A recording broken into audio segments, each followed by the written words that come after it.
Halo semuanya, selamat datang di video psikoedukasi dengan pokok pembahasan perkembangan bahasa Chomsky dan kepribadian Peck. Sebelumnya, perkenalkan saya Bima Sakti Putra Yusuf dan rekan saya yaitu Adib Muhammad Dava. Sesuai dengan pokok pembahasan yang telah disebutkan tadi, pembahasan pertama mengenai teori perkembangan bahasa akan dijelaskan oleh rekan saya, dan pembahasan kedua mengenai teori perkembangan Peck oleh saya sendiri. Selamat menyaksikan. Pertama, teori pemerolehan bahasa oleh Noam Chomsky. Pemerolehan bahasa merupakan proses pertumbuhan dan pendewasaan yang sifatnya relatif tetap dalam kondisi lingkungan yang mendukung.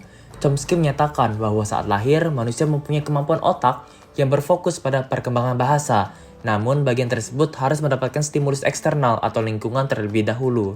Kemampuan ini disebut dengan Language Acquisition Device atau yang disingkat dengan LAD. Lebih lanjut, Chomsky menyatakan bahwa perkembangan bahasa dibagi ke dalam 6 tahap sebagai berikut. Pertama, tahap pre-talking stage atau yang lebih dikenal dengan cooing, yang terjadi pada usia 0 sampai 6 bulan. Tahap ini menyatakan bahwa manusia merespon kehidupan sosial di sekelilingnya dengan memberikan suara vokal dan gerakan verbal. Contohnya, bayi mengeluarkan suara A atau O atau U saat merespon sekitarnya. Pada tahap ini pula, bayi masih mengalami kesulitan untuk mengeluarkan vokal I kecuali saat berteriak. Tahap kedua yakni bubbling yang terjadi pada saat usia 6-8 bulan. Tahap ini menyatakan bahwa manusia sudah mampu untuk menyatukan huruf konsonan dan vokal menjadi satu kesatuan dasar. Contohnya, bayi mengeluarkan suara ma, atau da. Tahap ketiga yakni holoplastic yang terjadi pada usia 9 hingga 18 bulan. Tahap ini menyatakan bahwa individu mulai merespon kehidupan sosialnya dengan memberikan jawaban berupa kata utuh sebagai ungkapan atas kalimat yang ingin disampaikan.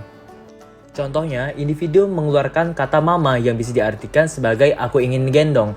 Untuk mengerti kata yang diucapkan anak, kita harus mengobservasi serta memahami terlebih dahulu apa tujuan dari anak tersebut. Tahap keempat, the two word, yang terjadi pada usia 18 hingga 24 bulan. Tahap ini menyatakan bahwa individu telah mampu untuk memproduksi setidaknya 2 kata untuk mengekspresikan kejadian yang ada di sekitar. Pada tahap ini pula, individu telah mampu untuk memproduksi huruf konsonan seperti J, P, B, D, T, M, dan N. Contoh pada tahapan ini dapat dilihat ketika sang anak mempunyai boneka yang berbentuk sapi, kemudian ia menunjuk boneka tersebut dan berkata sapi adek. 2 kata yang dihasilkan mempunyai makna bahwa boneka tersebut punya si adek.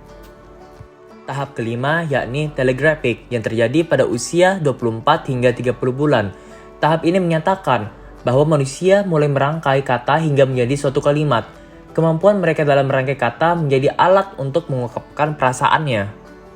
Contohnya, individu telah mampu untuk memproduksi kalimat yang mempunyai SPOK di dalamnya. Tahap terakhir dari teori perkembangan bahasa ini yakni letter multiword yang terjadi pada usia di atas 30 bulan.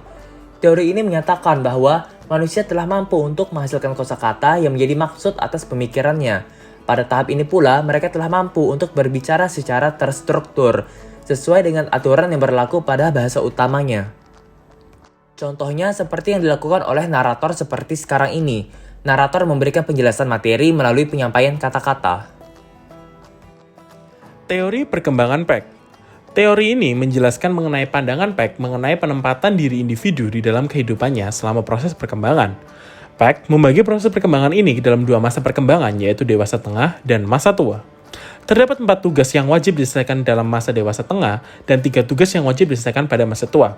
Tugas-tugas tersebut adalah, yang pertama, ada valuing wisdom versus valuing physical powers, di mana individu mulai mendapatkan banyak pengalaman dan dalam hidupnya sehingga ia cukup bisa menyelesaikan segala permasalahan hidup. Namun, karena bertambahnya usia, individu mulai mengalami penurunan dalam hal fisik. Yang kedua, yaitu ada socializing versus sexualizing in human relationships, di mana individu ini mulai sadar bahwa dirinya adalah makhluk sosial yang sejajar, sehingga ini tidak terbatas pada manifestasi-manifestasi kebutuhan seksual yang meliputi dalam pikirannya individu tersebut. Lalu yang ketiga ada kinetic flexibility versus kinetic impoverishment, di mana pada stase ini individu sudah mampu mengendalikan emosinya di dalam segala situasi. Nah, apabila individu masih belum bisa mengontrol emosinya, individu cenderung menjadi orang yang kaku dan melihat dunia melalui keegoisannya. hingga memasuki pada stase keempat yaitu mental flexibility versus mental rigidity, di mana individu mulai menerima keadaan-keadaan baru dengan tujuan mengembangkan kesehatan mentalnya. Apabila gagal dalam beradaptasi dari segala perubahan yang ada, kesehatan mental individu tersebut akan jauh terpuruk dari sebelumnya. Lalu yang kelima yaitu ada ego differentiation versus work or preoccupation, di mana karena pada dasarnya manusia adalah makhluk sosial, individu akan mencoba untuk mempertahankan eksistensinya di dalam kehidupan sosial. Nah, biasanya individu tersebut akan melakukan kegiatan yang melibatkan aktivitas sosialnya sehingga eksistensinya tetap ada. Nah, yang keenam yaitu ada body transcendent versus body preoccupation. Individu mulai sadar terkait penurunan fisiknya, sehingga ia mencari alternatif lain agar dapat menyimbangi penurunan kognitifnya tersebut, penurunan fisiknya tersebut. Ia akan cenderung untuk meningkatkan fungsi kognitifnya agar terjadi kestabilan dalam diri individu tersebut.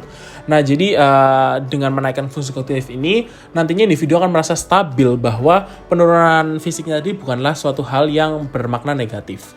Lalu yang terakhir yaitu ada ego transcendent versus ego preoccupation, di mana di tahap terakhir ini tuh individu sudah meyakini adanya titik akhir dalam hidup mereka yaitu kematian. Nah, akhirnya individu ini mulai bersiap-siap menghadapi kematiannya dan tidak hanya berfokus pada kehidupan duniawinya saja. Itulah tadi penjelasan mengenai teori perkembangan bahasa oleh Chomsky dan kepribadian Peck. Kami mohon maaf apabila terdapat salah kata. Terima kasih.